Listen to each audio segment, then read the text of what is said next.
Você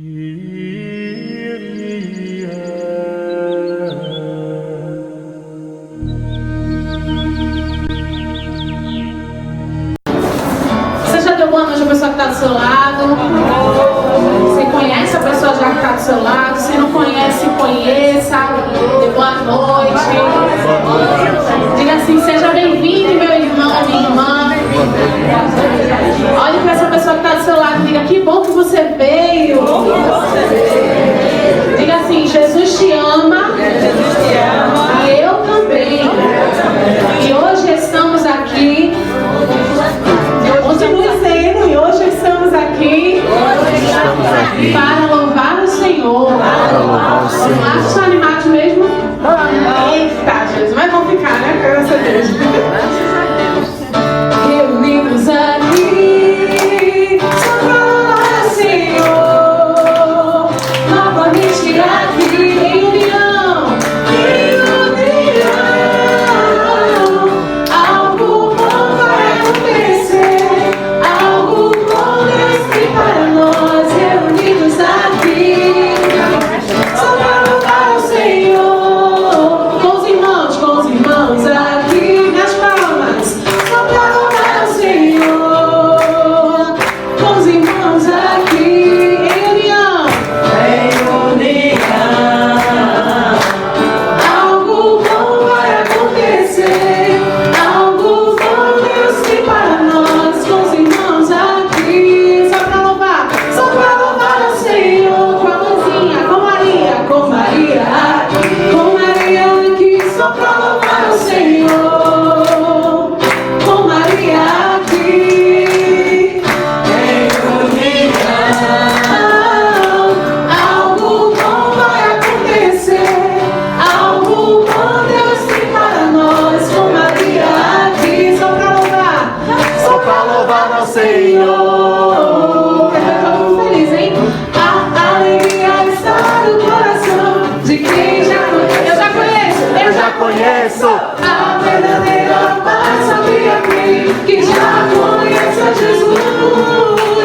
O sentimento mais precioso que vem do nosso Senhor é o amor que só tem quem já conhece a Jesus. De novo, agora mais forte, a alegria. A alegria está no coração de quem já conhece. Eu já conheço a verdadeira paz. Sabia que já conhece a Jesus. O sentimento mais precioso que vem do nosso Senhor é o amor que só tem quem já conhece a Jesus. Quero ver se está comovendo o corpo, hein? Posso pisar numa troca e saltar as muralhas, aleluia, oh, aleluia. Posso pisar numa troca e saltar as muralhas, aleluia, oh, aleluia. Cristo é a rocha da minha salvação, com Ele não há mais condenação. Posso pisar numa troca e saltar as muralhas, aleluia, oh, aleluia, aleluia, aleluia,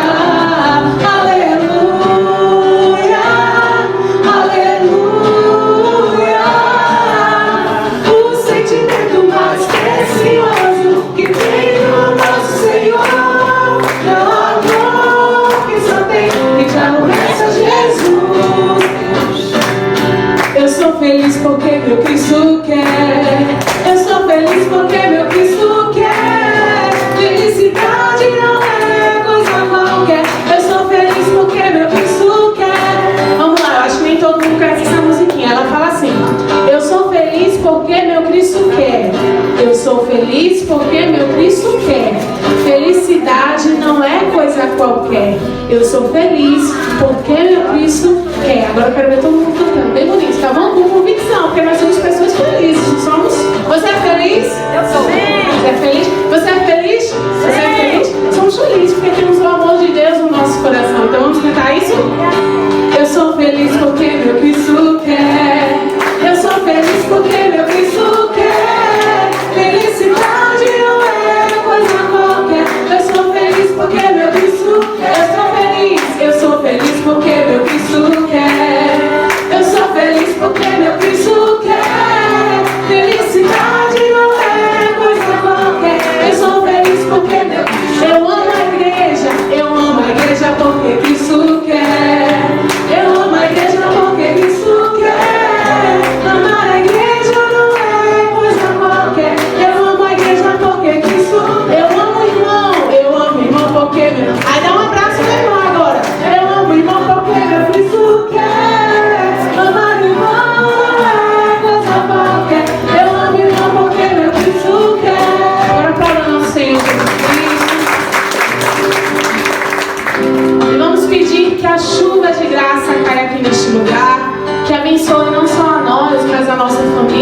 bairro, a todas as pessoas que moram neste bairro, todas as pessoas dessa comunidade. Agora nós essa música, se você tem alguém especial que você quer colocar diante de nosso Senhor Jesus Cristo, que você quer que a chuva de graça de nosso Senhor Jesus Cristo invada a vida dessa pessoa, se for a sua família, se for no seu trabalho, nos seus estudos, então coloque agora, cante com fervor, cante com fé, com muita alegria, e pense nessa pessoa, vai entregando a sua vida também, pedindo que a chuva de graça de Deus venha abençoar cada um de nós, tá bom?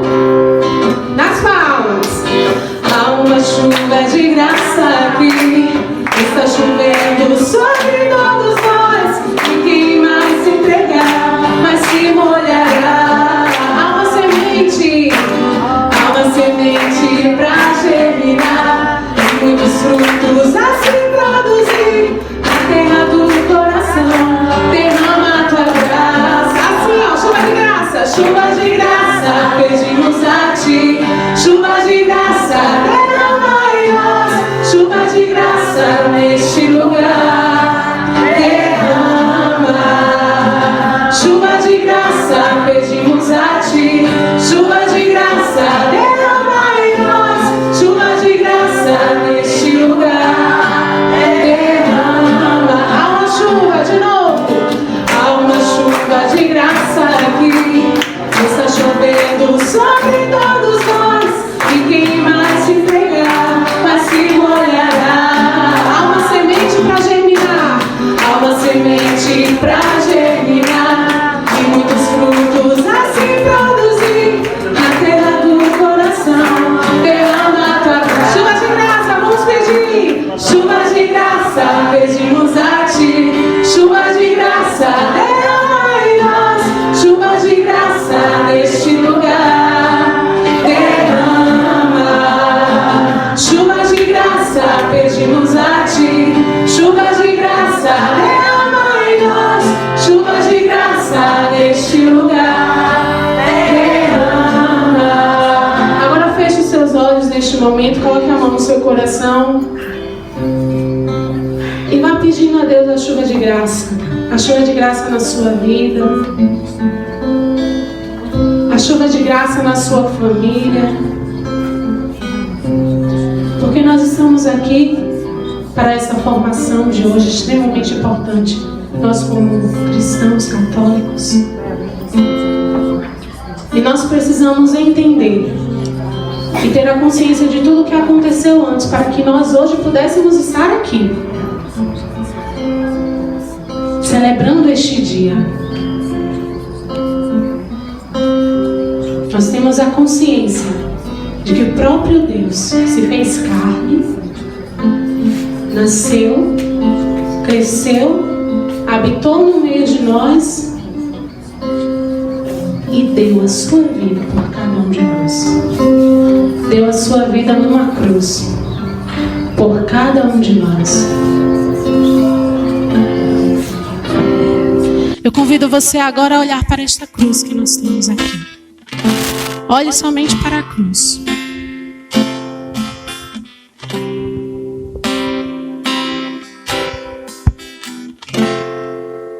E olhando para essa cruz, vá se recordando. A cruz que está aqui na nossa frente, ela nos leva a meditar. Ela nos leva a recordar. Ela nos leva a nos aprofundarmos um pouco mais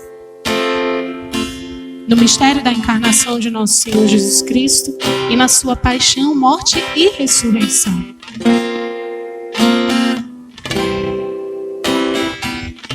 Tenho esperado este momento, tenho esperado que viesses a mim. Tenho esperado que me fales. Tenho esperado que estivesses assim. Ele sabe de todas as coisas. Eu sei bem o que tem sentido. Ele sabe dos teus choros. Sei também que tem chorado. bem o que tenho sofrido, pois permaneço ao teu lado.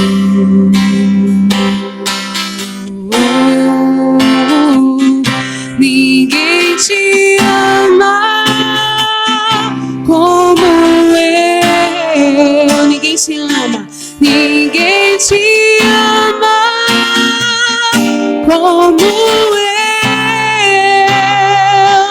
Olhe pra cruz, essa é a minha grande prova.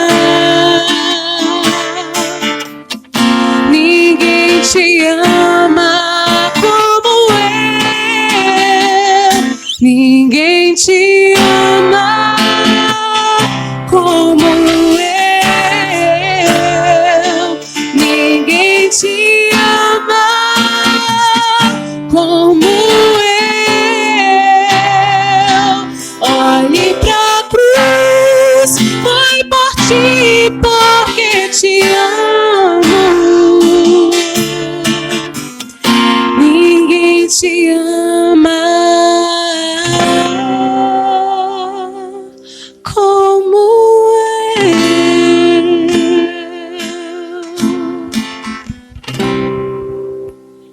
Olhando para a cruz, nós meditamos todo o sacrifício de Cristo, tudo que ele enfrentou. A cruz ao mesmo tempo é peregrina, principalmente essa. Sabemos da grande celebração que a nossa paróquia vivencia agora, está vivenciando, em comemoração de todo o seu trabalho apostólico nesse território, nessa porção que Deus confiou. E se não fosse desde os seus primórdios, desde os seus primeiros, não haveria todo esse trabalho bonito. Até mesmo nós não estaríamos aqui hoje. Então, a cruz peregrina, ela representa justamente isso. Todo o trabalho, Cristo tem que ser o centro. Dom Henrique nos ensinava, um bispo de Palmares, que nós devemos amar a igreja com todo o coração, em função do seu autor, que é Cristo. E é na cruz que a gente encontra um sentido da nossa vida. Ela simboliza realmente uma passagem que Cristo teve, muito conhecida. Ele vivenciou a sua Páscoa pela cruz. A Santa Missa tem como um centro Cristo, que pela cruz nos redimiu, e assim foi ressuscitado, glorificado. Toda a nossa vida é marcada pela cruz. Nós fazemos o sinal da cruz para nos introduzir nas orações, na nossa caminhada. Ao passar por uma igreja, a gente venera Jesus com um sinal da Santa Cruz. Ao dormir, ao iniciar as orações, nós fugimos de todo o mal pelo poder que a cruz tem. Por isso que Cristo transformou a cruz, que era um objeto de tortura, agora em objeto de poder de Deus. E para isso nós perseveramos na fé. E a nossa paróquia, celebrando esses 400 anos, a gente entende muito bem. Se realmente não é a cruz no centro da nossa vida, Jesus nos convidou para isso. Ele é o Senhor. E Ele nos convidou para que a gente fosse servo, seguindo o seu caminho, seguindo o seu exemplo, seguindo a sua palavra. E Ele disse a condição é essa, é carregar a cruz. Realmente é doloroso, nós vivemos, vários percursos difíceis na nossa vida. Você pode ter muitos problemas em casa, no trabalho talvez, ou na sua instituição, colégio, faculdade. Talvez na sua vizinhança, na sua cidade. Mas saiba que com toda a dor que você enfrenta, Cristo não lhe abandona. No alto da cruz ele falou, tudo está consumado. E realmente vai ser consumado, gente, a nossa vida na cruz. A nossa Páscoa vai ser assim. Mas a fé nele não desanima. Por isso que ele nos convida a ter esperança. Por isso que o Papa Francisco responde ao chamado do Espírito Santo, falando da esperança. Precisamos ter esperança em Cristo. Precisamos ter esperança pela cruz. É com a cruz que a gente vai chegar no céu. Observe essa cruz agora, a cruz peregrina. Ela tem duas perpendiculares. Ou seja, um lado que é vertical, né? Esse lado principal, o maior, e um lado horizontal. A cruz, gente, simboliza para nós dois caminhos. O lado que é horizontal, ele representa a nossa união com os nossos irmãos. A igreja é feita assim, de união, de comunhão. E ao mesmo tempo a cruz nos aponta ao céu. Ou seja, a nossa ligação com Deus e a nossa ligação com os irmãos. Olhe para a cruz agora. Entregue a sua dor, aquilo que mais lhe atrapalha, aquilo que mais lhe incomoda na sua rotina. Não sei qual é a dor que você enfrenta, entregue. Se é um problema de saúde com a sua mãe, com o seu pai, com a sua família, alguém da tua família que está preso, alguma dívida que você realmente não consegue vencer, alguma dificuldade financeira, a falta de um emprego, coloca na cruz agora. Coloque com a sua oração, com as suas palavras, aquilo que mais te incomoda, aquilo que você precisa entregar a Deus, entregue a Ele. A cruz simboliza isso, o poder que Deus tem. Por isso cantemos a Ele que Ele merece. Ninguém te ama como eu. Ninguém te ama como eu. Olhe pra cruz, essa é a minha grande prova. Ninguém te ama como eu. Ninguém te ama. Ninguém te ama como eu. Ninguém te ama como eu. Olhe pra cruz, foi por ti, porque te amo. Ninguém te ama como eu. Feche os olhos um pouquinho. Reza essa Ave Maria comigo, consagrando todos os doentes, todas as pessoas enfermas, até mesmo que não se encontram em casa, nos hospitais. Nessa Ave Maria a gente consagra todos os doentes, mesmo que você conheça ou não. Ave Maria.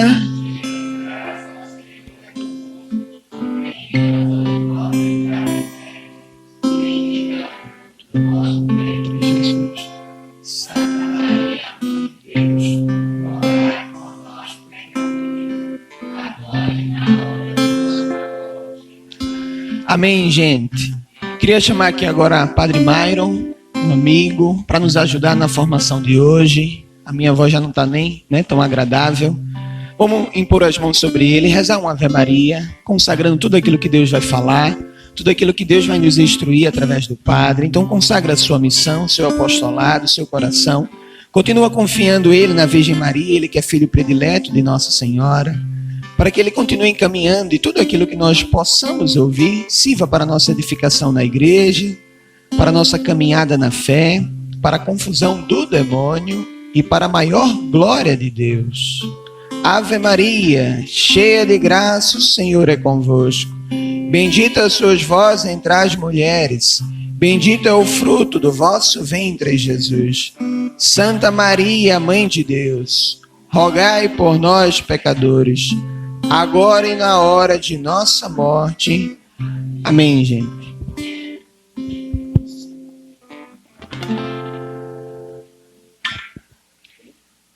Vamos pedir então ao Espírito Santo, após esse momento inicial de oração, que ilumine aquilo que Ele quer que nós falemos e, sobretudo, que prepare o nosso coração para que nós acolhamos aquilo que Ele quer dizer. Vinde, Espírito Santo, enchei os corações e acendei neles o fogo do vosso amor. Enviai, Senhor, o vosso Espírito, e tudo será criado, e renovareis a face da terra. Oremos. Ó Deus, que instruísse os corações dos vossos fiéis com a luz do Espírito Santo, fazei que apreciemos retamente todas as coisas, segundo o mesmo Espírito, e gozemos sempre de sua consolação, por Cristo nosso Senhor. Amém. Glória ao Pai, ao Filho e ao Espírito Santo. como era no princípio, agora e sempre. Nossa Senhora do Carmo, Rogai por nós. em nome do Pai, do Filho e do Espírito Santo. Podem sentar-se. É com muita alegria que estou aqui presente com vocês, em São Lourenço, aqui na Escola da Fé, para falar neste dia esse tema tão importante que é sobre a Santa Missa. Então, dado que temos tanta coisa para falar, me pediram para explicar um pouquinho a missa parte por parte. O tempo que temos é muito pouco, então a gente vai tentar ir às partes principais. Antes de tudo, eu gostaria de perguntar para vocês, a Santa Missa, quais são os nomes que nós conhecemos para designar a Santa Missa? A Santa Missa tem vários nomes, o Catecismo nos fala de vários nomes. Vocês conhecem outro nome que designa a Santa Missa? Vamos ver, quem conhece algum? Ceia do Senhor, que mais? Pode falar. Banquete do Cordeiro, a Ceia do Senhor, o Banquete do Cordeiro, que mais?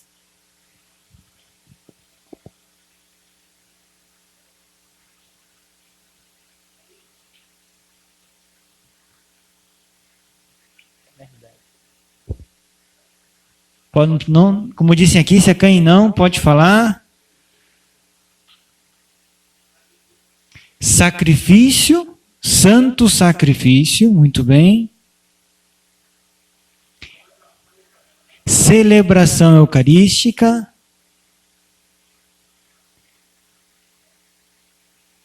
Então, já falamos alguns nomes, e cada um deles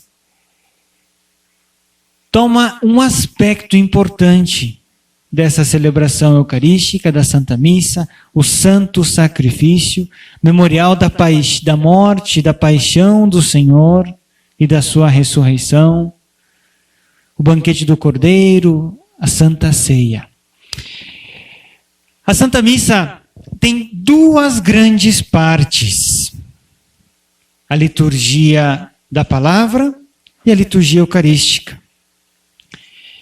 E a liturgia da palavra é presidida por outras duas partes, que é a acolhida e é o ato penitencial, a liturgia penitencial.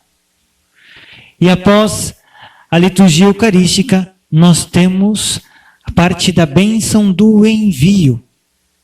Aí nós vamos, na bênção do envio, explicar um pouquinho melhor por que se chama Santa Missa. Vamos desde o início. Como nós começamos a Santa Missa? Qual a primeira palavra que o padre fala quando vai iniciar a Santa Missa? Em nome do Pai, do Filho e do Espírito Santo. Ou seja, é em nome da Santíssima Trindade que nós estamos aqui. A liturgia, a Sagrada Liturgia, a Santa Liturgia, é essa obra da Igreja guiada e conduzida por Cristo, na qual nós damos glória ao Pai pelo Espírito Santo, conduzidos por Cristo, que é a cabeça da Igreja, e na qual nós recebemos ao mesmo tempo todas as graças que nós precisamos para chegar ao céu, para a nossa santificação. Então, nós iniciamos a Santa Missa invocando a Santíssima Trindade. É toda a Santíssima Trindade que está presente na Santa Missa, na Sagrada Eucaristia. E aí vem a acolhida, a graça de nosso Senhor Jesus Cristo, o amor do Pai e a comunhão do Espírito Santo estejam convosco. É para reforçar essa ideia. É na graça de Deus. É através do Espírito Santo, guiados por Jesus, que nós pedimos que Deus venha até nós. Por isso que a gente fala, bendito seja Deus que nos reuniu no amor de Cristo. No latim, responde, e com o teu espírito. Por que quer dizer e com o teu espírito? É nesse espírito divino que nós queremos nos reunir através de Cristo, guiados pelo Espírito Santo, do amor do Pai, para viver essa comunhão. A missa também é sagrada comunhão. Então, esse rito inicial, essa acolhida, marca que toda a Eucaristia é obra da Trindade, e o que nós queremos é participar da mesma comunhão divina, da graça que Cristo concedeu por nós, que Cristo mereceu para nós, através do Espírito Santo, para unirmos a toda a Trindade. Olha a importância. Às vezes nós chegamos, tem gente que chega atrasado, tem gente que chega correndo e perde a essência da missa. A missa é para comunhão. Todos nós fomos criados por Deus para a comunhão. Deus nos predestinou antes da criação do mundo para sermos santos e imaculados na sua presença. De São Paulo na carta aos Efésios. Para sermos santos e imaculados na sua presença, nos predestinou para viver em comunhão com Deus. Olha a importância quando nós somos conscientes que o nosso destino não é aqui a terra, é o céu, e o céu já começa agora.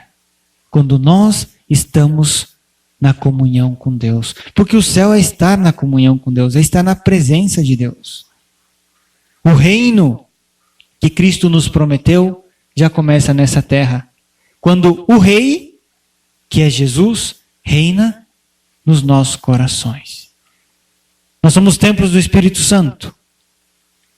Então, que diferença quando nós chegamos antes da celebração eucarística e nos damos conta daquilo que está para acontecer. Estamos entrando no céu. Melhor, como diz aquela música do Padre Marcelo, tem anjos voando neste lugar, no meio do povo, em cima do altar. Por quê? Porque é toda a igreja triunfante, que já está no céu, junto com os anjos que contemplam a face de Deus cara a cara. Nós, que está aqui a igreja militante, que estamos a caminho do céu, e também estamos rezando por aquela igreja que está sendo purificada no purgatório, alcançando graças para que eles cheguem ao seu lugar definitivo, que é o céu. A importância dessa consciência. A missa é entrar já no céu. Porque é entrar em comunhão com Deus. Mas para entrar em comunhão com Deus, é preciso que não existe nada que impeça a nossa plena comunhão com Deus. Essa graça de Deus que corre no nosso coração. E o que é aquilo que nos impede de estar unidos a Deus? A todos os batizados, que são filhos de Deus, que foram purificados pelo sangue de Cristo. O que é aquilo que nos impede de estar unidos a Deus? É o pecado. Por isso vem a liturgia penitencial. Essa parte da oração penitencial. E olha a importância. Se o pecado é aquilo que nos afasta de Deus, o que nos impede para entrar no céu nessa comunhão com Deus, para viver desde já o reino presente no nosso coração, nós vamos pedir perdão a Deus pelos nossos pecados. E pedir perdão a Deus pelos nossos pecados, nós podemos fazer de vários modos. Quantas vezes o padre diz, irmãos, confessemos os nossos pecados. E aí, a gente está no piloto automático e já começa. Confesso a Deus Todo-Poderoso e a vós, irmãos, como um papagaio. Como um papagaio. Será que nessa oração que a nossa boca está expressando, essa oração vocal, será que o nosso coração está em sintonia? Será que o nosso coração é um coração contrito, arrependido, humilde, consciente dos seus pecados? E que assumimos os nossos pecados. Quantas vezes as pessoas dizem: você não faz isso porque você não é homem. Se nós somos homens, se nós somos mulheres, para fazer o mal, nós também temos que ser homens e mulheres responsáveis. Chamar o mal pelo seu nome. Fui invejoso, fui egoísta, fui preguiçoso, fui luxurioso, fui vaidoso, fui soberbo. Todos os pecados. E colocar diante de Deus e falar: Senhor, eu sei que isso me afasta de Ti, porque Tu és amor. E tudo aquilo que não é amor me afasta de Deus. E nós precisamos dessa purificação. Como o ouro é purificado no crisol e vai tirando todas as impurezas, o nosso coração precisa purificar-se. Ou seja, estar puro do quê? Do amor de Deus.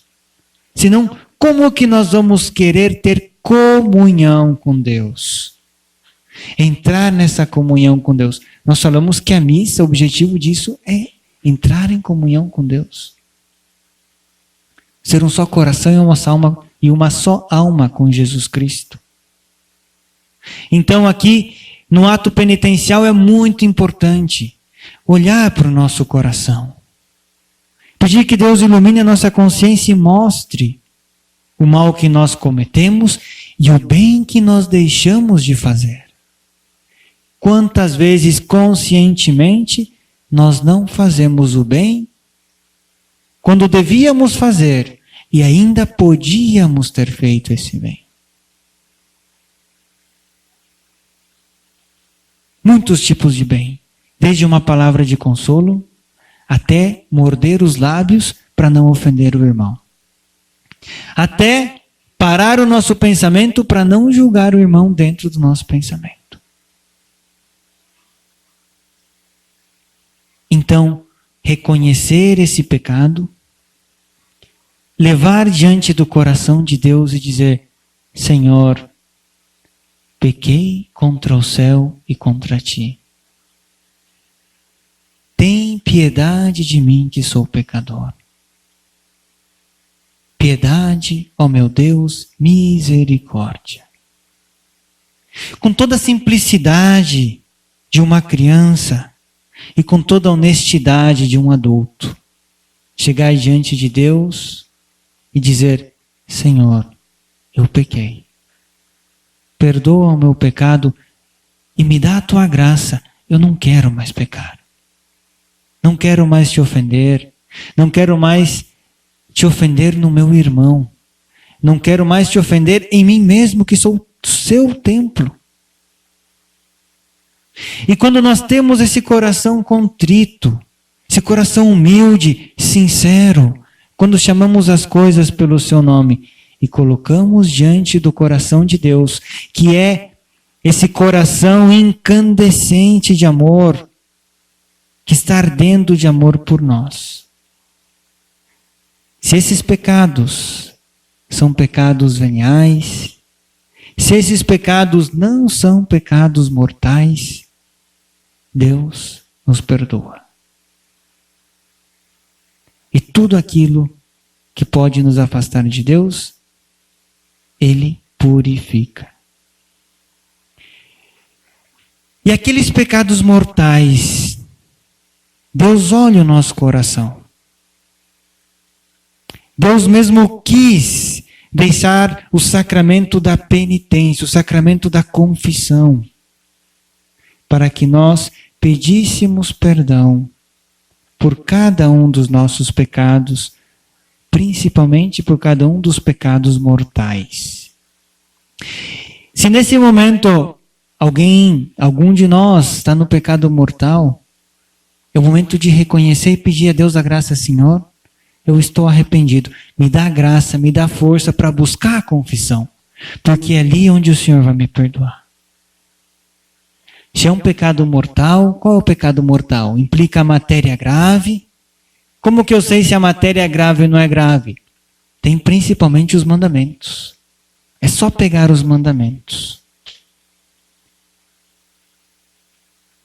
Se, ademais da matéria grave, eu era plenamente consciente e depois teve esse perfeito consentimento, eu não só era consciente, mas verdadeiramente eu fiz. E é pecados, como nós pedimos perdão a Deus, em pensamentos, palavras e omissões. Não são somente os nossos atos externos. Pensamento também é pecado. Porque Jesus disse que é do coração do homem que sai o mal. É ali que começa já o egoísmo, o adultério, a inveja, a violência. Pensamentos, palavras e omissões. Então, se eu cometi um pecado grave, era consciente que era um pecado grave, e mesmo assim eu quis e fiz, independente se foi só no pensamento, se foi no ato, na obra, ou se foi na omissão, porque tem omissões que são graves. Esse é um pecado mortal que eu preciso pedir a Deus a graça do arrependimento, da contrição e de ir confessar a um sacerdote para pedir perdão através do sacramento da penitência e da confissão. Mas caso os meus pecados são pecados que não são pecados mortais, que são pecados veniais, e o meu coração está arrependido por eles, nesse momento, quando eu peço perdão a Deus, e o sacerdote diz, Deus Todo-Poderoso, tenha compaixão de nós, perdoe os nossos pecados e nos conduza à vida eterna. Nesse momento Deus me perdoa. Olha a importância de viver com consciência e com profundidade o ato penitencial. Muitas vezes nas nossas igrejas, nas nossas celebrações eucarísticas, o ato penitencial é cantado. Tem muitos atos penitenciais muito bonitos. Onde nós cantamos, por exemplo, Kyrie eleison, que significa, Senhor, tem piedade. Tem misericórdia. Mas tantos outros cantos, é importante que aquilo que a nossa boca está falando, através do canto, seja reflexo do interior do meu coração. Eu não canto esse canto de ato penitencial, essa música só porque é bonita, mas é porque expressa esse desejo do meu coração de pedir perdão a Deus. Pedir que Deus me purifique e me prepare para quê? Para entrar em comunhão com Ele. Tanto assim que, ordinariamente, tem a oração onde nós rezamos, confesso a Deus Todo-Poderoso e a vós, irmãos, que eu pequei muitas vezes por pensamentos, atos e omissões. Aí a gente reconhece, por minha culpa, minha tão grande culpa. E esse bater no peito é reconhecer e ao mesmo tempo reconhecer pedindo perdão. Por minha culpa, minha tão grande culpa. E peço a vós, irmãos e irmãs, aos anjos e santos, que intercedeis por mim a Deus nosso Senhor. No mesmo momento em que nós pedimos perdão a Deus, nós também precisamos pedir misericórdia e perdão a Deus pelas pessoas, primeiramente, pelas pessoas que nos ofenderam. Por quê? Porque se ela nos ofendeu, a mim que sou filho de Deus, ela também ofendeu a Deus que é meu Pai. E nós pedimos perdão, Senhor, como Jesus, Pai, perdoa-lhes, porque eles não sabem o que fazem.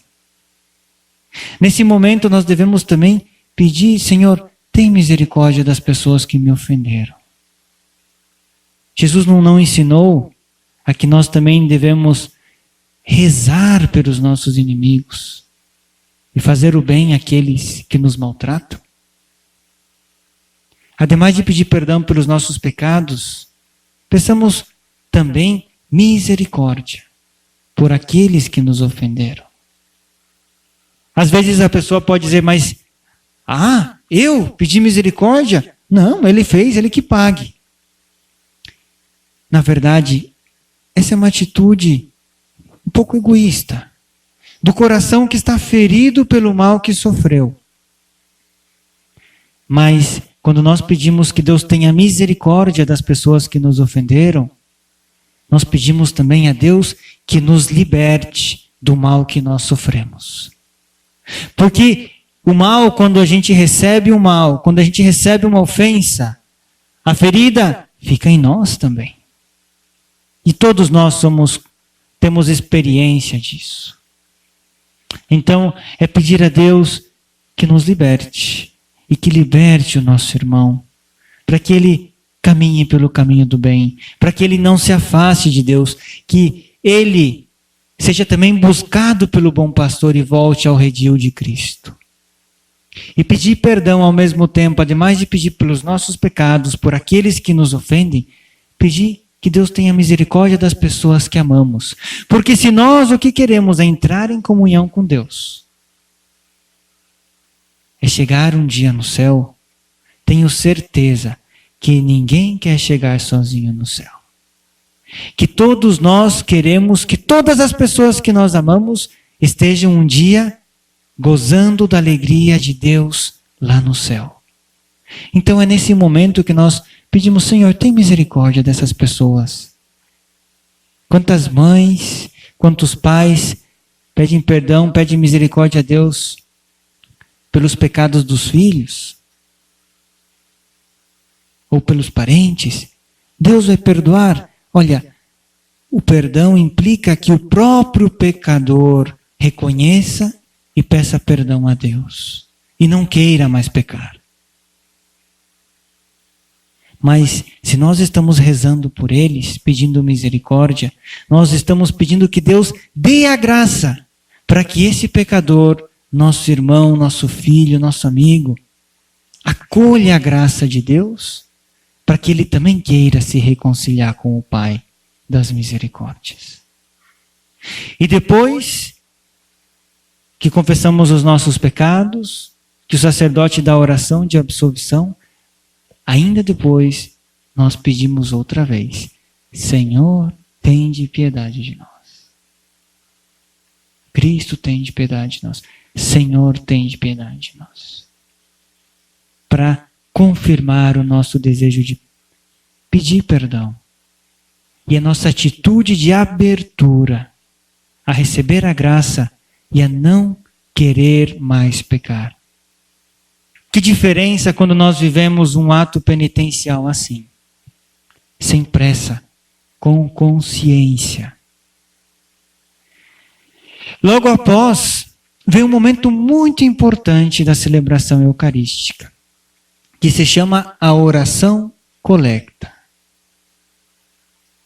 Essa oração onde nós estamos coletando, onde estamos reunindo o quê? Todas as nossas intenções. No início de muitas celebrações se rezam as intenções pelas quais estamos rezando a celebração eucarística. Pelos finados, em ação de graças, pedindo alguma intenção, alguma graça especial. Quando o padre fala, o primeiro oremos, que é a oração coleta, é ali onde todos nós estamos chamados a colocar todas as nossas intenções diante do altar. Todas as necessidades. Nós já pedimos perdão.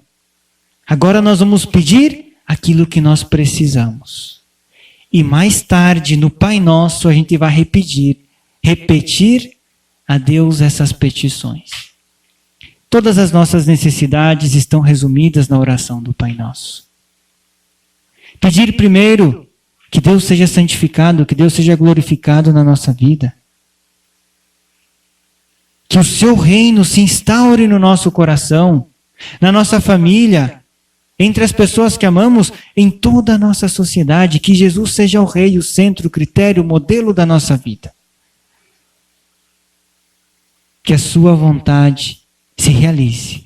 Do mesmo jeito que se realiza no céu, que ela também se realize aqui nessa terra. Que o pão nosso, que nós precisamos, nos seja dado a cada dia. Esse pão que é o alimento espiritual, que é a Eucaristia. Esse pão que alimenta a nossa alma também, que é a palavra de Deus. Esse pão que é o pão material, que todos nós precisamos. O pão nosso de cada dia nos dai hoje. Perdoai as nossas ofensas, assim como nós perdoamos a quem nos tem ofendido. Quando nós rezamos, às vezes nós pensamos que o perdão que nós pedimos a Deus está separado do perdão que nós damos aos nossos irmãos. Mas Jesus uniu. Porque da mesma medida em que medides, em que tratardes os vossos irmãos, na mesma medida vós sereis medidos. Então, pedir que Deus também nos conceda essa graça de perdoar os nossos irmãos, porque nós também precisamos do perdão. Que nós saibamos dar uma nova oportunidade ao nosso irmão, porque nós também precisamos uma nova oportunidade. E se o nosso irmão vier 70 vezes, 7, arrependido, com desejo de mudar, do mesmo modo que Deus está aberto a nos perdoar, que Ele nos conceda a graça de perdoar, de dar essa oportunidade ao nosso irmão. Que Ele não nos deixe cair em tentação, que nos livre das ocasiões do pecado e nos livre do mal, nos livre do maligno, nos livre do inimigo de Deus e do inimigo da nossa felicidade. É nesse momento da oração colecta onde nós devemos colocar diante do altar todas as nossas intenções. Olha que importante. Quando vier para a celebração eucarística, Jesus nos convida a trazer tudo. E depois, mais tarde, nós vamos oferecer sobre o altar, junto com o pão e o vinho. Depois dessa oração colecta, vem e começa a grande parte da liturgia da palavra. A liturgia da palavra, dado que nós pedimos o pão que nos alimenta, pão nosso de cada dia, é a Eucaristia, mas também a palavra de Deus. Essa palavra que é luz para os nossos caminhos. Geralmente, nas missas dominicais, se tem 3 leituras e um salmo e o aleluia. Geralmente a primeira leitura é tirada do Antigo Testamento. O salmo e depois a segunda leitura do Novo Testamento. As epístolas. Vem a antífona do Evangelho com o aleluia e aí o Evangelho. Os 4 evangelistas. Quais são os 4 evangelistas? Vamos ver se a gente lembra. Mateus, Marcos, Lucas e João. De novo, Mateus, Marcos, Lucas e João. São os 4 evangelistas. Por isso, toda a liturgia dominical está concentrada no Evangelho. E em vista do Evangelho são escolhidas leituras, a primeira e a segunda leitura, e também o Salmo. Em cada missa, em cada liturgia da palavra, Deus quer nos comunicar uma palavra. Deus quer nos comunicar uma palavra. Por isso, tem até algumas igrejas que antes de iniciar a liturgia da palavra, fazem uma oração em forma de música, pedindo que Deus nos ilumine. Pedindo que Deus mostre aquilo que Ele quer nos falar. Mas é importante aqui uma coisa bem essencial. Todos nós lembramos a parábola do semeador. O semeador saiu a semear. E ele jogando as sementes, uma semente caiu à beira do caminho. Outra caiu em terreno pedregoso, outra entre as pedras e outra entre espinhos, outra no bom terreno. E Jesus explica que essa semente é a sua palavra. De que adianta Jesus querer nos dar a sua palavra se o nosso coração não está aberto? Se o nosso coração está nessa atitude de acolhida da palavra de Deus? Talvez tenha alguns obstáculos. Talvez esse coração é muito superficial. Vive nas coisas assim desse mundo, pensando que aqui é tudo. Ou fechado à palavra de Deus, tem algum espinho, alguma pedra que estamos apegados e que nos impede de que essa terra seja uma terra boa, que essa terra seja uma terra aberta para colher aquilo que Deus quer semear.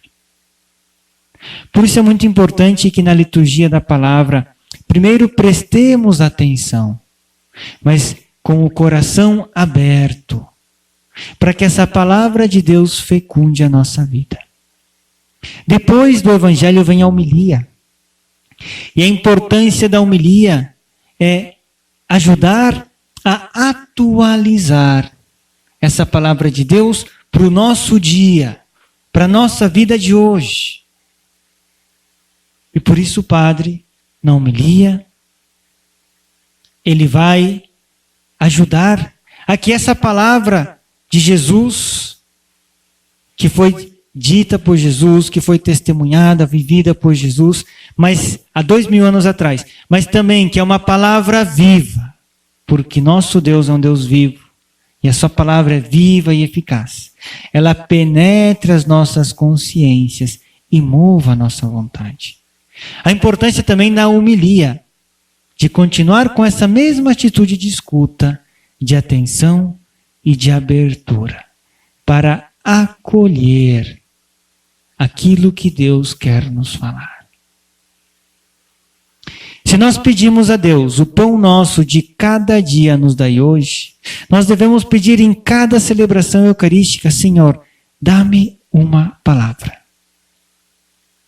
Ilumina a minha vida. Eu acho que todos nós fizemos essa experiência.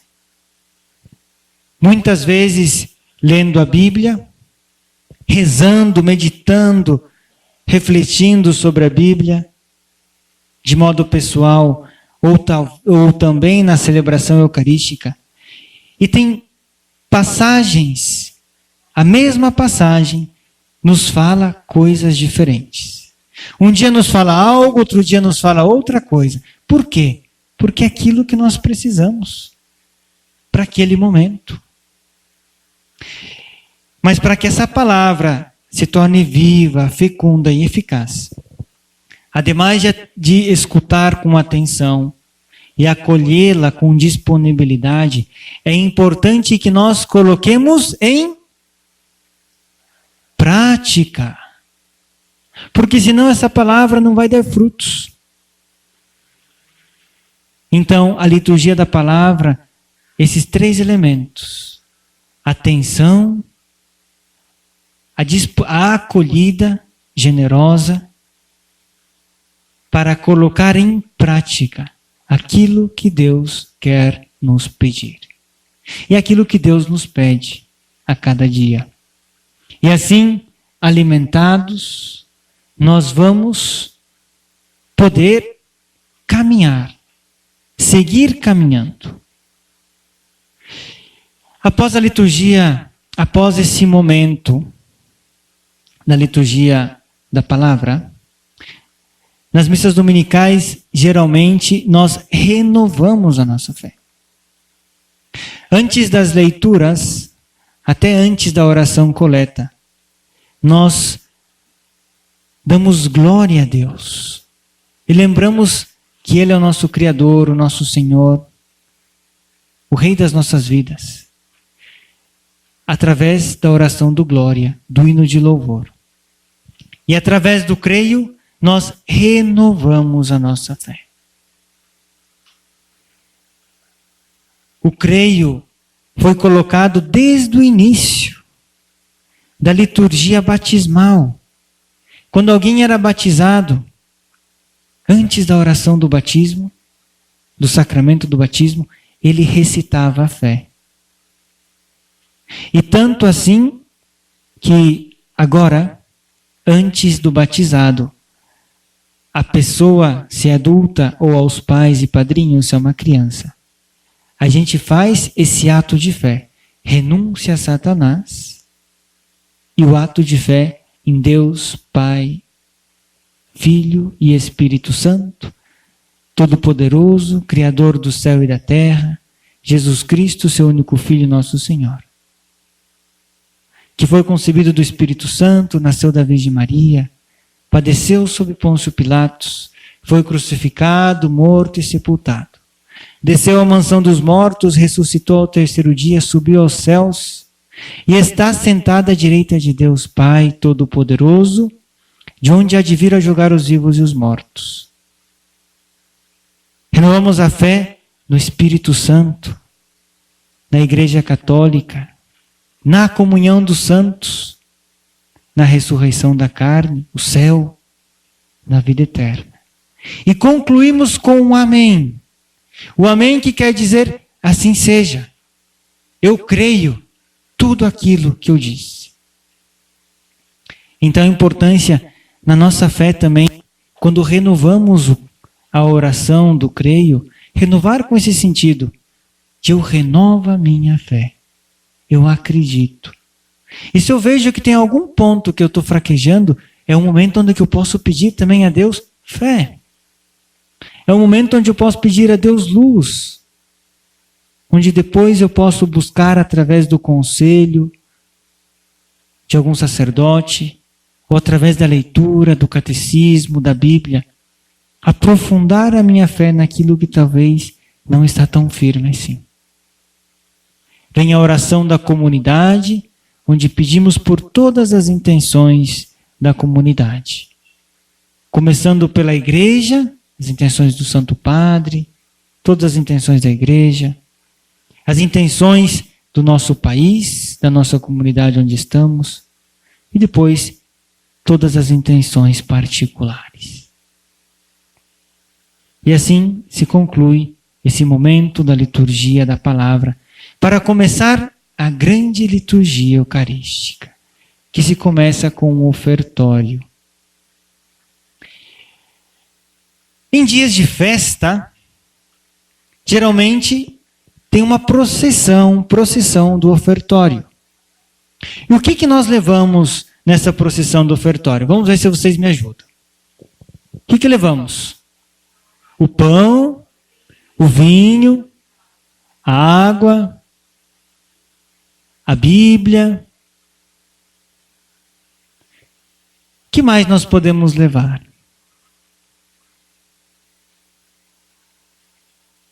Geralmente, quando alguma festa especial, leva o padroeiro, não é verdade? Geralmente, quando é um dia, não sei, estamos rezando pelos médicos. Vem algum médico, leva em procissão, talvez, coloca ali, diante do altar, seus instrumentos de trabalho. Por que isso? O principal é oferecer o pão e o vinho e a água, que vão se transformar no corpo e no sangue do Senhor. Mas juntos com essa oferta, pão vai se transformar no corpo do Senhor. O vinho, vocês já notaram que o sacerdote coloca uma gotinha de água. E o que significa essa gotinha de água? Essa gotinha de água significa toda a nossa participação no sacrifício de Cristo. São Paulo falava: completo na minha carne aquilo que falta à paixão de Cristo. A paixão de Cristo, na verdade, não falta nada em si, porque Jesus já mereceu tudo para nós. O que falta é que cada um de nós acolha a graça de Cristo, a graça da redenção, a graça da vida nova. Por isso nós oferecemos a nossa parte. Senhor, eu quero ser criatura nova. Quero morrer ao homem velho para viver contigo ao homem novo. Eu quero travar essa luta do combate espiritual em busca da santidade, da vivência da minha vocação também ao apostolado, a evangelizar, a testemunhar a minha fé aos meus irmãos, a fazer que o seu nome, que a sua pessoa seja conhecida, amada, seguida. Essa gotinha de água, então, é a nossa participação no sacrifício de Cristo. Se nós não colocamos a nossa parte, se nós não dissermos o nosso sim a Deus, Ele nos ofereceu tudo, mas Ele não nos obriga a entrar em comunhão com Ele. Ele quer que nós queiramos estar em comunhão com Ele. Por isso essa importância de no ofertório colocar tudo aquilo que somos. Tudo aquilo que temos. As nossas lutas, as nossas fatigas, os nossos esforços, as nossas conquistas, também os nossos fracassos. Tudo aquilo que somos. Porque Jesus se oferece totalmente. E Ele nos convida a entrar totalmente em comunhão com Ele. E nesse sacrifício de Cristo, nós também estamos chamados a subir ao Calvário para morrer com Cristo, ao homem velho, e ressurgir com Ele a vida nova. E é Jesus que se oferece toda a sua igreja. E Ele, de modo especial, através do sacerdócio, oferece tudo aquilo que o seu povo tem para que seja grato a Deus Pai. E depois se torne no corpo e no sangue de Cristo. Porque é da cruz que Cristo merece tudo aquilo que nós precisamos para a nossa salvação. Cada sacramento obtém a sua graça do sangue derramado de Cristo na cruz. E de modo especial a Eucaristia. A Eucaristia que é memorial da paixão, da morte e ressurreição do Senhor. Memorial. O que significa o memorial? O memorial vem desde o tempo dos judeus. Todo mundo lembra a festa da Páscoa. A Páscoa era a festa da passagem. E de modo especial, vamos sintetizar por causa do tempo, teve um momento importante de passagem na história do povo de Israel, onde eles passaram de uma situação muito difícil para uma situação de libertação. Qual foi esse momento? Qual é o livro da Bíblia que fala desse momento? É o livro do Êxodo. Eles passaram do quê? Eles passaram da escravidão à liberdade, da morte à vida. E por isso, para o judeu, todo dia 14 do mês de Nissan eles celebravam a festa da passagem, da Páscoa.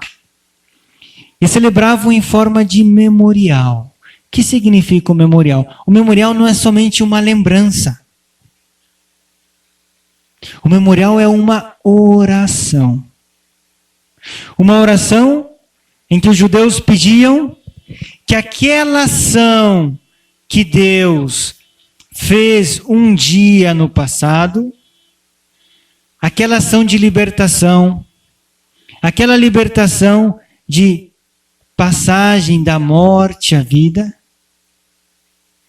Ele atue, torne presente novamente na nossa vida de hoje, libertando-nos de todo mal, de toda morte, de toda angústia, em certo sentido também de todo o pecado, para a vida. Então, esse memorial é tornar presente a ação divina que aconteceu no passado, que Deus siga atuando no dia de hoje, na nossa vida presente. Isso é um memorial. E em relação à Eucaristia, que é memorial da paixão, morte e ressurreição do Senhor, na carta aos Hebreus, fala que o sacrifício de Cristo é um sacrifício perfeito. É aliança nova e eterna, que foi realizada de uma vez por todas. Por quê? Porque o sacrifício era perfeito, porque a vítima era perfeita e o sacerdote era perfeito. E não precisava repetir-se, porque foi feito em plenitude. O sacrifício foi consumado, levado à plenitude. Essa renovação que nós falamos da morte de Cristo, não é que Cristo morre de novo de modo cruento, mas é de modo incruento. Ele revive a sua paixão, morte e ressurreição e se torna presente novamente a nós. Esse memorial é a presentificação, diz Dom Henrique Soares. Ele fala da presentificação. Jesus torna presente a nós tudo aquilo que Ele fez na sua paixão, morte e ressurreição e todas as graças que Ele mereceu para nós. Por isso, é o sacrifício do Senhor. Por isso, o altar, o sacrifício do Senhor, Jesus novamente, de modo incruento, Ele foi imolado, Ele é imolado por nós. Porque Ele deu a sua vida por nós. A missa é um sacrifício. Mas quem está sacrificando? A vítima que é sacrificada é o próprio Deus, é o próprio Filho de Deus, Jesus Cristo. Por isso, quando Jesus, na última ceia, disse: "Isto é o meu corpo, que será entregado por vós", Ele não estava fazendo de conta, falando que era bonito que se fosse o corpo dele. Não. Ele estava antecipando o que iria realizar fisicamente na Sexta-feira Santa sobre a cruz. Isto é o meu corpo, que será entregue por vós. O sacrifício de Cristo. Isto é o meu sangue, que será derramado por vós e por todos em remissão dos pecados. Esse sangue de Cristo que é oferto, esse vinho que se transforma no sangue de Cristo, era o sangue que Cristo derramou na cruz na Sexta-feira Santa. Por vós e por todos, diz o missal da tradução em português. O Papa Bento XVI emitiu um decreto alguns anos atrás explicando esse por todos. Cristo morreu por todos. Deus quer que todos se salvem, e chegue ao conhecimento pleno da verdade, diz São Paulo na primeira carta aos Timóteos, capítulo 2, versículo 4. Deus quer que todos se salvem e cheguem ao conhecimento pleno da verdade. Mas dado que a fé é uma adesão pessoal, depende da nossa resposta a Deus. Pela experiência, nós vemos que nem todos acolheram a Deus. São João já falava no primeiro capítulo do seu evangelho. Veio a luz e as trevas, e aqueles que eram seus não o acolheram. Jesus morre, dá sua vida para a salvação de todos, mas nem todos o acolheram. Então o Papa Bento especifica que esse sangue, sim, foi derramado por todos, mas como nem todos o acolheram, somente muitos vão obter as graças desse sangue, dessa redenção de Cristo.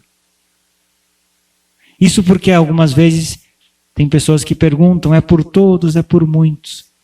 Cristo quer que todos se salvem, mas nem todos o acolheram, diz São João. E aí está essa graça que devemos pedir a Deus de acolher o seu sacrifício. Que esse seu sangue que derramou da cruz não caia estéril nessa minha terra, no meu coração, na minha vida, mas que eu o acolha, para que se torne presente e vivo a sua salvação também em mim.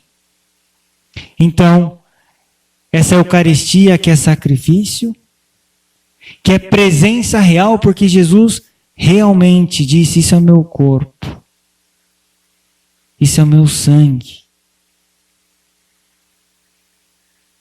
E Jesus, que era Filho de Deus, Ele que demonstrou com a sua vida, com as suas palavras e também com seus gestos tantos milagres, Ele depois confirmou com a sua ressurreição. A sua palavra, que é a palavra criadora, que do nada fez tudo, que pode ressuscitar o morto, Ele também pode converter esse pão no seu corpo, esse vinho no seu sangue. Aquilo que nós vemos de São Tomás de Aquino, as manifestações externas, os acidentes, permanece a figura do pão, permanece a forma do pão, a forma externa, permanece até o cheiro do pão. Mas pela fé nós acreditamos que a substância, que aquilo já não é pão, é o corpo de Cristo, já não é vinho, é o sangue de Cristo. A fé já nos bastaria, porque Jesus nos disse. Mas para fortalecer, para fortificar a nossa fé, Jesus permitiu também que existam vários milagres eucarísticos.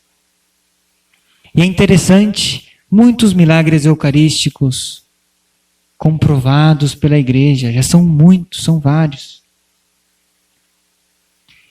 Em estudos feitos, comprovam que em vários milagres eucarísticos, no qual o pão se transforma na carne realmente, é um tecido do mais íntimo do coração, que é o miocárdio, o centro do coração. Porque é o coração de Cristo o símbolo do seu amor por nós. E o sangue, em algumas investigações, manifesta que sim, é um sangue humano. E não só isso. É um sangue que não tem 46 cromossomos. Tem 23 cromossomos. Por que será? Por que será? Porque Jesus foi concebido por obra do Espírito Santo no seio da Virgem Maria. Os milagres eucarísticos vem em auxílio à debilidade da nossa fé. Uma vez, tem a história, São Luís, rei da França, chegou um dia alguém, um emissário correndo dizendo: Rei, querido rei, venha rapidamente ver que aconteceu um grande milagre. Ele quis dizer que tinha acontecido essa manifestação eucarística, onde o que nós conhecemos como os milagres eucarísticos. Mas que na verdade está acontecendo visivelmente o que pela fé já acontece. E ele falou: não, eu não vou ver, não preciso ver, porque todo dia eu assisto o milagre eucarístico na Santa Missa. Essa era a fé que São Luís, rei da França, tinha. E é o que nós devemos viver. Eu tive a graça, sim, de estar no milagre eucarístico. Fortalece a fé, mas basta a fé. Os sentidos falham, como diz Santo Tomás, mas somente a fé basta. Pela brevidade do tempo, nós temos que ir avançando. E tem depois um momento importante que é a doxologia, onde nós rendemos glória por Cristo, com Cristo, em Cristo. É por meio de Cristo, é juntamente com Cristo e é em Cristo. A vós, Deus Pai Todo-Poderoso, toda a honra e toda a glória, na unidade do Espírito Santo, pelos séculos dos séculos. Onde nós pedimos que juntamente com Cristo, por Cristo, com Cristo, em Cristo, na unidade do Espírito Santo, que toda a honra e toda a glória seja dada a Deus Pai, por todos os séculos. E no final ainda pedimos que se confirme isso. Amém. Que seja assim. Esse por Cristo, com Cristo, em Cristo, é o sacerdote. Nesse momento, representante de Cristo pastor, de Cristo cabeça da igreja, que está conduzindo essa oração eucarística, que realizou o pedido de Cristo: fazer isto em memória de mim. Ele que na pessoa de Cristo, em persona Christi, realizou o sacrifício do altar. Ele pede e conduz essa oração, pedindo, é Jesus que está pedindo essa glória ao seu Pai, juntamente em nome de toda a igreja. E todo o povo, toda a assembleia diz amém. Que assim seja. Após isso, nós pedimos novamente a oração do Pai Nosso, a oração que Jesus nos ensinou. Nós somos filhos. Nós não somos mais um. Nós somos filhos queridos e amados. Filhos adotivos, sim. Filhos por meio de Cristo, sim. Mas filhos de Deus Pai. E por isso, com toda a confiança, devemos pedir tudo aquilo que nós precisamos. Todas as nossas intenções. Por razões de tempo, precisamos omitir algumas partes, mas eu gostaria, dado que já temos que concluir, lembrar esse Cordeiro de Deus. Cordeiro de Deus que tira o pecado do mundo, tende piedade de nós. E depois repetimos e falamos: dai-nos a paz. E é bonito porque o sacerdote faz uma oração privada. 2 orações privadas. Essa oração onde, quando ele parte a hóstia consagrada e coloca, mergulha, intinge no vinho consagrado, simboliza essa união de Cristo, corpo, alma e divindade presente no seu corpo e no seu sangue. É a pessoa total de Cristo que está ali presente. Não é só seu corpo, não é só seu sangue, é Jesus mesmo presente. Tanto assim que São Tomás de Aquino fala que em cada uma das espécies em cada uma das partículas das espécies. Está totalmente presente. Quando recebemos o corpo de Cristo, recebemos totalmente a pessoa de Cristo, corpo, alma, divindade. No sangue de Cristo, a mesma coisa. O sacerdote faz uma oração muito bonita, onde pede que essa recepção do seu corpo e do seu sangue não se torne causa de juízo e condenação, mas remédio que nos ajude para a vida eterna. Porque Jesus é o pão dos anjos, fala São Tomás, mas é o pão dos fracos, o pão que nos alimenta para a vida eterna. Ele ao mesmo tempo é alimento, mas também ele nos cura. Porque ele não dá somente uma graça, ele se dá totalmente a nós. Todas as graças que precisamos. Eis o Cordeiro de Deus que tira o pecado do mundo. Eis o Cordeiro de Deus. É Jesus que tira o pecado do mundo. Só Jesus pode nos perdoar. Só Jesus salva. Quantas vezes nós queremos fazer de tudo para salvar alguém? Ou pensamos que depende tudo de nós, do nosso esforço. Quantas filosofias. Porque, na verdade, no fundo, o sentido profundo da palavra, não podemos nem chamar religiões. Estão centradas nesse esforço do homem para salvar a si mesmo. Eis o Cordeiro de Deus que tira o pecado do mundo. É só Jesus que salva. E nós temos essa graça de conhecer. É uma graça, porque a fé é um dom. Tem pessoas que não o conhecem, não o amam. E através de nós, Deus quer que eles conheçam e amem a Deus. Eis o Cordeiro de Deus que tira o pecado do mundo. E aí nós repetimos essa oração daquele centurião que tinha aquele servo e pediu para chamar Jesus para o curar. Senhor, eu não sou digno de que entres na minha casa, mas dizei uma palavra e serei salvo. Nós reforçamos a nossa fé em Jesus, que é o único Salvador. Senhor, eu não preciso nem ver, eu não preciso nem tocar, o Senhor não precisa nem vir aqui, porque a tua palavra basta. A tua palavra que é criadora, a tua palavra que é redentora, porque quando tu dizes, os teus pecados estão perdoados, o Senhor nos perdoa. A tua palavra que dá vida nova, a tua palavra que pode transformar o nosso coração de pedra num coração de carne. Basta. Não só de pão vive o homem, mas de toda a palavra que sai da boca de Deus. Só a tua palavra basta. Senhor, eu não sou digno. E ao mesmo tempo aqui nós lembramos essa atitude. Nós somos pequenos, somos frágeis, somos limitados. Jesus quer vir até nós, quer reinar no nosso coração.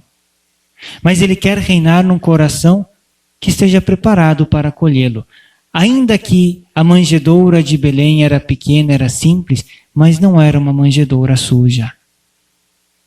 Era uma manjedoura digna, nas suas limitações, para receber o Filho de Deus, e Deus quis entrar e reclinar ali.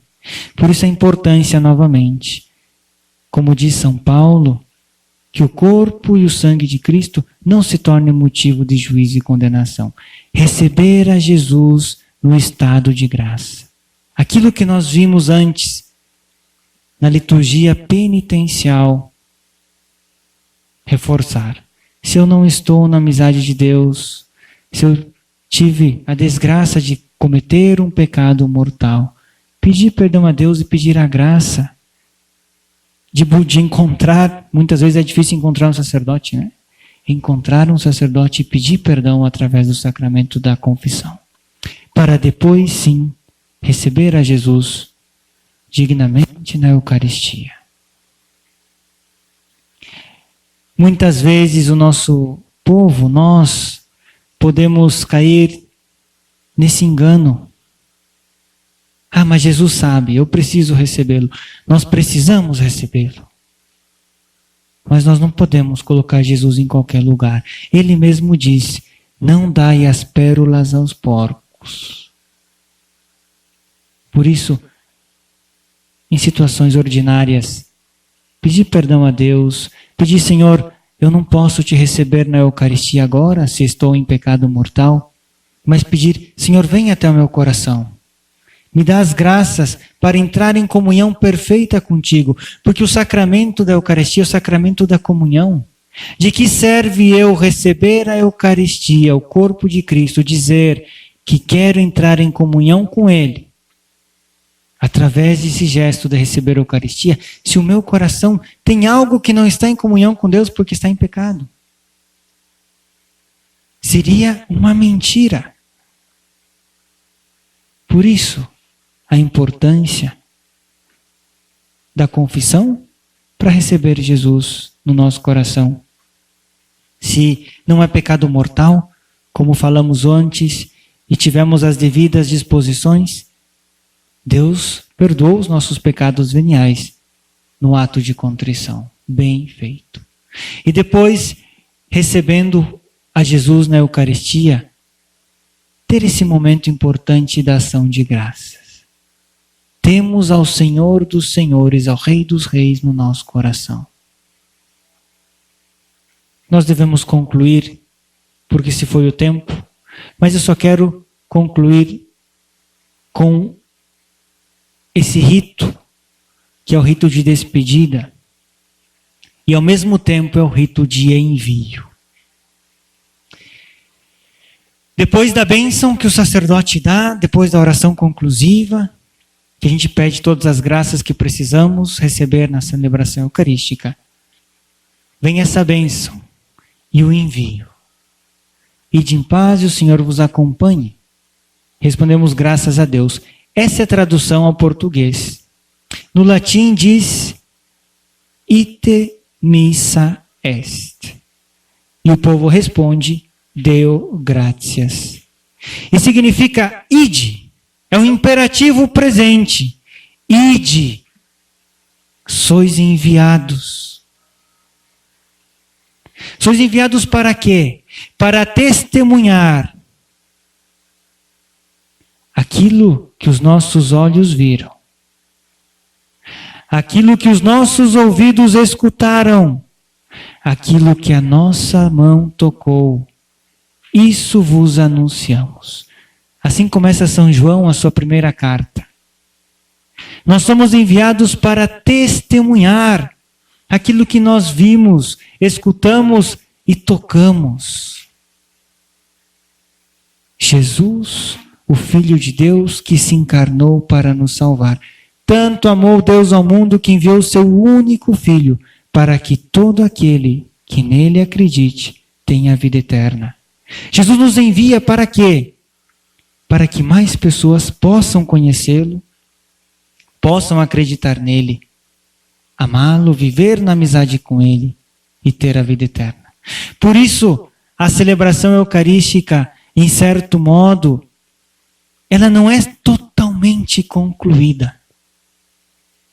Nós somente somos enviados para anunciar, para fazer da nossa vida uma ação de graças, algo agradável a Deus.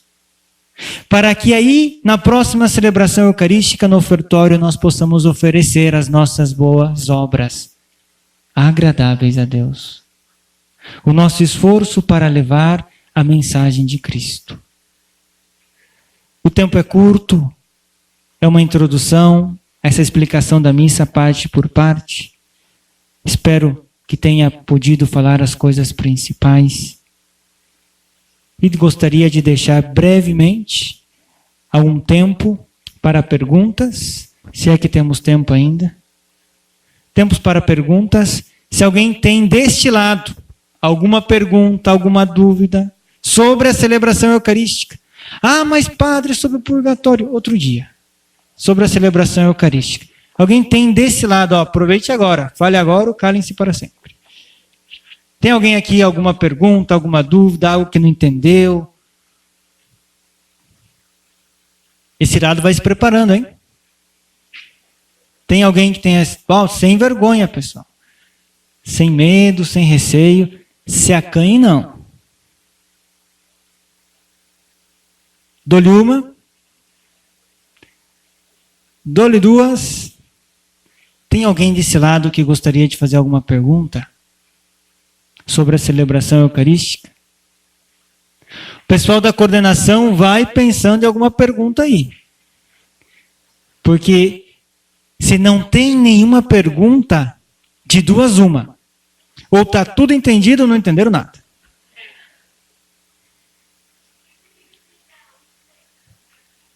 Tem o incenso.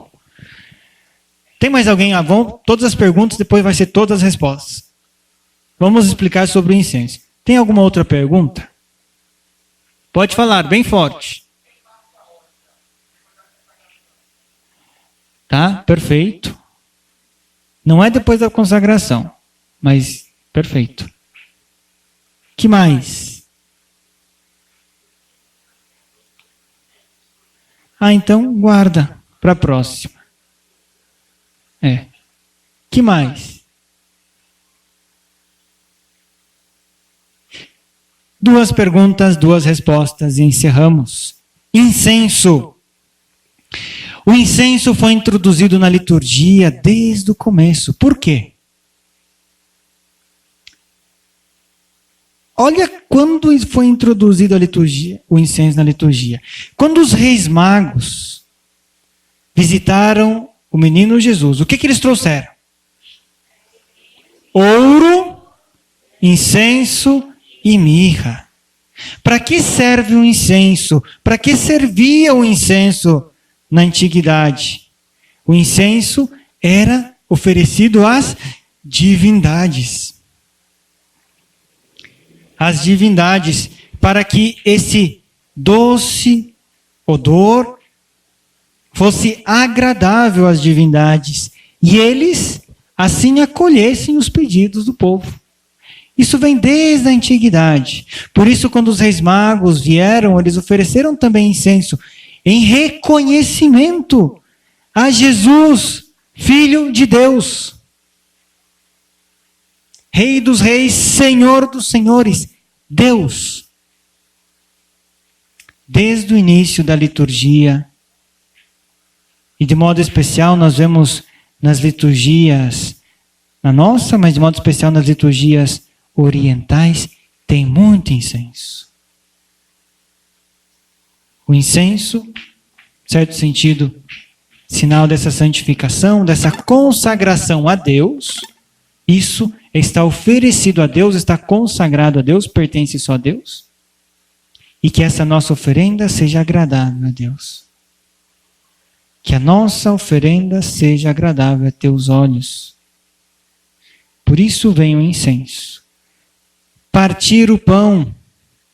Nós falamos que no momento em que o povo reza o Cordeiro de Deus, o sacerdote parte o pão e coloca um pedacinho da hóstia consagrada junto ao vinho consagrado. Esta união do corpo e do sangue de Jesus nos guarde para a vida eterna. Nos sirva para a vida eterna. União do corpo e do sangue de Jesus. Repetindo, mostra essa unidade. É o corpo e o sangue de Cristo. É toda a sua pessoa, corpo, alma, divindade, que está na espécie do pão e do vinho. É todo o Jesus presente que está ali. Então, duas perguntas, duas respostas. Alguém quer fazer mais algum aviso? Agradeço a oportunidade. Depois dos avisos, antes de encerrar, gostaria depois também de pedir que rezasse uma Ave Maria. Eu sou, como o Wendel falou, eu sou legionário de Cristo, sou missionário e sou ao mesmo tempo formador no seminário. Gostaria depois de pedir para vocês rezar uma Ave Maria por todos os sacerdotes, por todos os seminaristas, de modo especial a minha comunidade lá, rezar pelos jovens que estão no seminário, pelos religiosos que já são religiosos, para que Deus primeiro fortifique-os na sua caminhada e para que Deus siga mandando operários para apacentar o seu rebanho. Então, depois dos avisos, nós vamos rezar uma Ave Maria. E aí, gente, gostaram? Sim ou não? Sim. E acho que não, hein? Não foi tão alegre isso. Ninguém tem nenhuma dúvida sobre a missa parte por parte? Tirou? Aprendeu? Foi? Pronto, mas a gente vai tirar as dúvidas. Vamos tirar. Gente, por que só o padre fala por Cristo, com Cristo e em Cristo? Nós não podemos falar, não? Eu ouvi 2 pessoas dizendo não, né? Mas as outras foi silêncio. E aí, pode ou não pode? Por que não pode? E aí? Paz de Cristo. Pode ou não pode ter paz de Cristo na missa? Sim? Quando tem, pode apertar a mão de todo mundo, sair de um lado e ir para o outro, ir lá para o tempo. Ah, então acho que o pessoal está sabendo, Padre Mário. O pessoal tá bem, hein? Outra pergunta, não sei, por que tem oração que só o padre pode fazer com a mão para cima e a gente não pode levantar a mão? Por que será? Pai Nosso, pode rezar com a mão para cima ou mão para baixo? Pode falar o amém ou não pode? Tem que criar uma confusãozinha, né? Para ver se provoca. Pode falar o amém depois do Pai Nosso ou não? Gente, o amém não vai, pode falar não, hein? Só depois. E aí, mais alguma outra coisa que você quer tirar? Você nunca entendeu alguma coisa na missa? Gente, a gente participa da missa. Se você tem uma dúvida, tira logo, aproveita. O padre veio de longe, nos ajudou aqui. Não mencionei no início, mas como o padre, né, deixou claro, ele é de uma congregação chamada Legionários de Cristo. Ele tem formação em Roma, já passou pela Alemanha, tem uma formação aí distante, né, para nos ajudar. E veio para cá para ajudar vocês, né, tirar as dúvidas. Sei que o tempo não é muito, mas quem tiver algum questionamento de muito tempo, ainda nunca entendi por que tem isso, nunca entendi por que tem aquilo. Mais nenhuma, todo mundo tirou? Batido? E aí, Padre Mário? Bater palma na missa num completo ou depois da aclamação do Evangelho? Aproveita, levanta aí. Ou quando ele levanta. Quem responde todas as perguntas agora? Fazer como geral. E aí? Ele vai falar da congregação. Então, eu vou buscar rapidinho fechar. É isso aí. Então, a primeira coisa que o Wendel tocou foi o tema do... Tem orações que só o padre faz, por quê? Porque o padre está fazendo em representação de Cristo. É Cristo que está rezando. Então, é só o padre que reza. Tanto assim que o por Cristo, com Cristo em Cristo. Depois do Pai Nosso, tem 2 orações. Até a oração da paz, o correto seria o padre que está presidindo. Ou quem está presidindo a celebração que rezasse. Não todos. O amém, por que não se diz amém? O amém é importante, assim seja, sim. Mas dentro da oração da celebração eucarística, não se conclui essa oração, porque se continua com as outras. Então, por isso, a gente não diz o amém. No final, quando o padre disser a bênção de Deus Todo-Poderoso, Pai, Filho e Espírito Santo, o que vocês respondem? Amém. Aí sim. Ide em paz e que o Senhor vos alcance. Não, o padre não diz isso. Mas às vezes dá vontade, porque tem gente que nem espera a bênção e já está indo embora, né? Ide em paz e que o Senhor vos alcance. Não, que o Senhor vos acompanhe, porque vocês são enviados. Não tem que ir sozinho, não. É Jesus quem vai com vocês. Qual era a outra? Assim,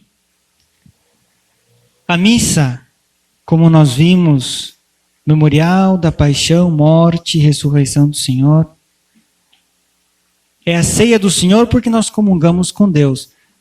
É verdade, o corpo de Cristo que a gente recebe. Mas ao mesmo tempo é um sacrifício. Quando você entra num sacrifício, numa situação assim... Vou fazer um exemplo, não é bem assim, mas um exemplo. Em alguém que acabou de morrer. Você chega lá batendo palma? Então, tem um lugar para cada coisa. Tem um lugar para cada coisa. Que mais?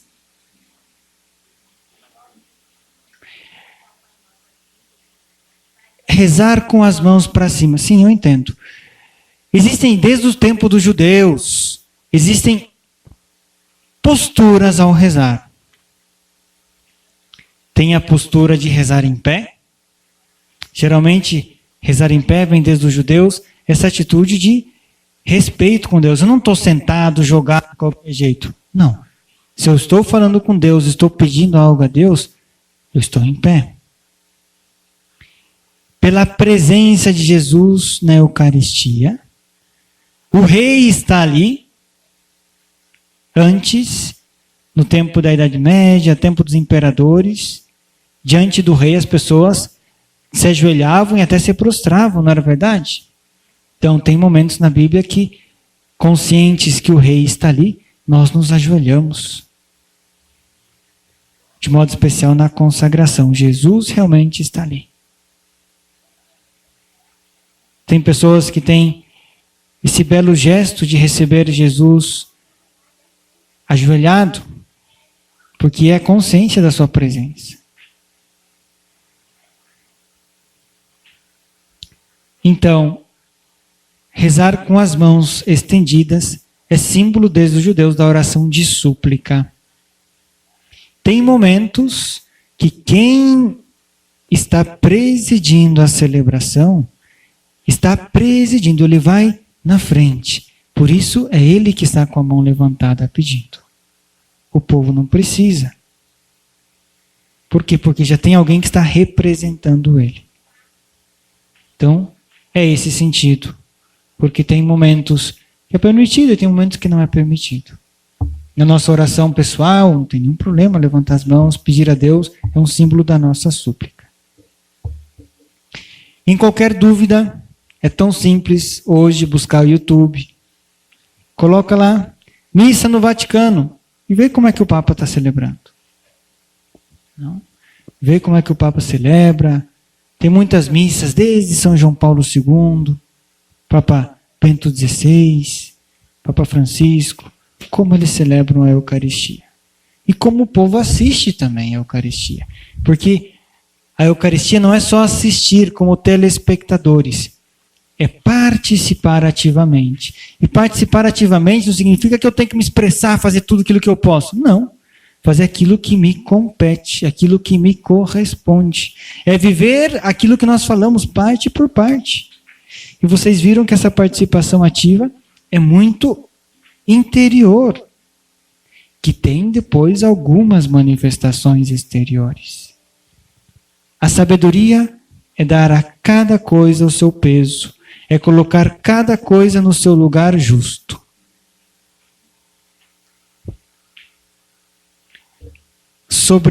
Sim, vamos aproveitar aqui.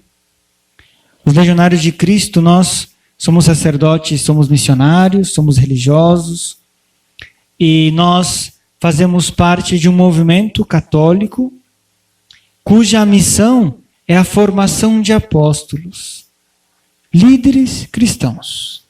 Pessoas que queiram viver em plenitude a sua vocação à santidade e essa chamada à evangelização. E o nome do movimento se chama Regnum Christi. É buscar que Cristo reine no nosso coração e no coração de todos os homens e de toda a sociedade. Então, eu faço parte do movimento Regnum Christi. Esse movimento é formado pelos padres, que são os legionários, tem leigos e leigas consagradas, celibatários, e depois tem leigos, que não são celibatários, mas que vivem na sua vocação que Deus lhes deu, como pai, mãe, jovem, estudante, profissional, essa vocação, a santidade e o apostolado. Então, aqueles que têm interesse em conhecer um pouco mais, aqui eu vou deixar alguns panfletos para conhecer, tem alguns sites que dá para conhecer também, aqueles que sentem também, aquele jovem que sentem essa chamada a uma vocação de especial consagração, total e exclusiva doação a Deus, aos serviços dos irmãos, seja como sacerdote religioso, missionário, seja como leigo, leiga, consagrada. Também, se alguém tiver interesse depois, pode vir entrar em contato comigo ou falar com o Wendel.